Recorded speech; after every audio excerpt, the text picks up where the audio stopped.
So this is the second Shiny example that I wanted to share with you. And this is an example of a Shiny app where everything's in one file. The file is called app.r, and it includes the user interface. And then here you can see we're creating on line 9 this UI object.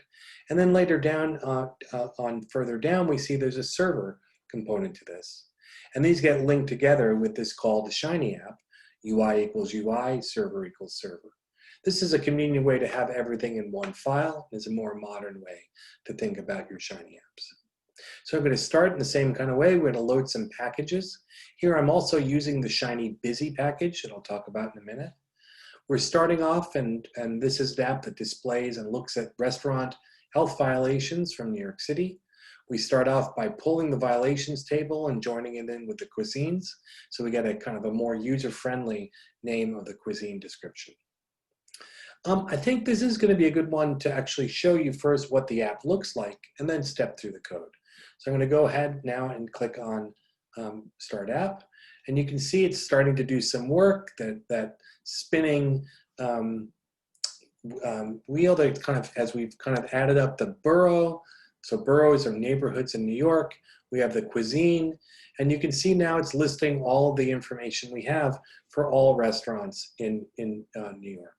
We can restrict ourselves. Perhaps we want to only focus on Brooklyn restaurants. So at that point, once I pick Brooklyn, we need to update the cuisines because there may not be all cuisines in Brooklyn. One would argue that maybe there are all cuisines in Brooklyn. But that's something that we're going to be seeing as a reactive object that's coming, that's getting changed by our user interface. If I want to kind of restrict myself just to Australian restaurants in Brooklyn, it's kind of given me now, we have these different information about these different restaurants. So that's the Restaurant Explorer in a nutshell.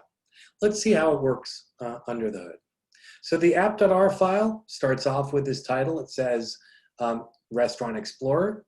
And then there's this call that we're making in here to add Busy Spinner. And that Busy Spinner picks up on the fact, and it does that fading circle when there's stuff going on, that things are taking time. And as you can see, partly because the restaurant violations data set is larger than some of the other ones we've been using, it takes a little while for it to be processing through with different things. So the first input we have is picking which borough to be displaying.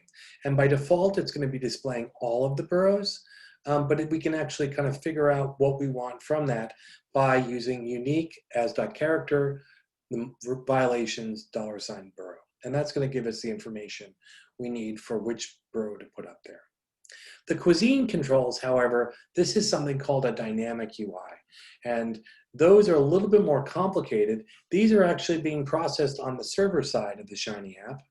And they will depend on what information, what boroughs we've selected. There's this table, that's the main output. I'm using the DT package and the data table output as a way to display that nice table. And that's pretty much it for what's involved in the user interface. The server defines a couple of reactive objects. The first one I'm calling dataset borough. This is a reactive object, and you can see here we're calling that reactive function where we start with the merged violations.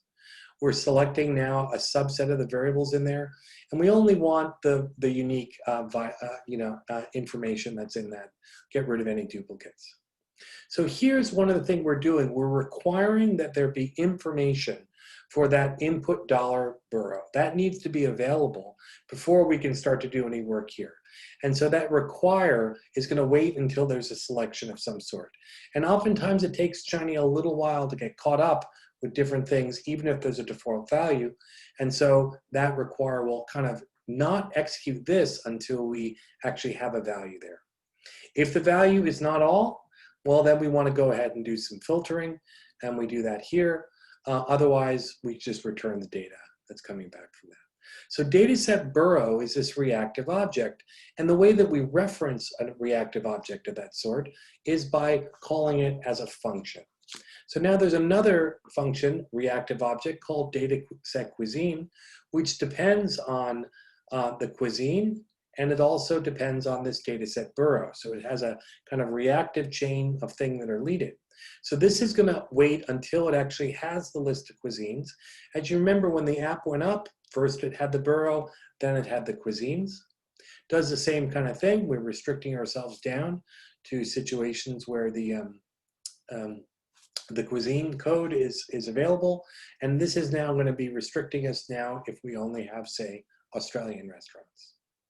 The output dollar table is calling dataset cuisine. And as I said, dataset cuisine calls dataset borough, again, flowing in that reactive manner.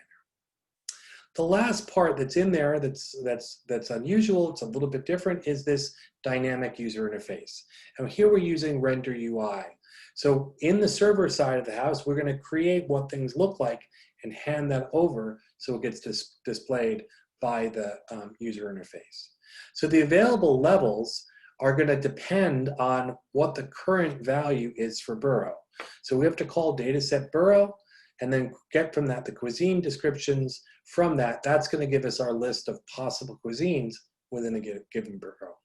And here we have the select input, input ID, the default choices, and again, that available levels. So when that gets passed back to the server, everything shows up here as a kind of something called cuisine controls. Last but not least, we run the app in this kind of way. Again, one more time, I can run the app, get things started. It's loading the boroughs. We have the kind of spinning wheel as we're doing that. We could go ahead now and get the cuisine. Now all those are in place. It can now render the table. We can then go ahead and update this a little bit. Now it's Staten Island, waiting till we get the list of cuisines that are available in Staten Island. We can look at our median ones and it will give us this information, or we can change to American, whatever it is we're looking for. So that's a nutshell of what we want to be thinking about for the Restaurant Explorer.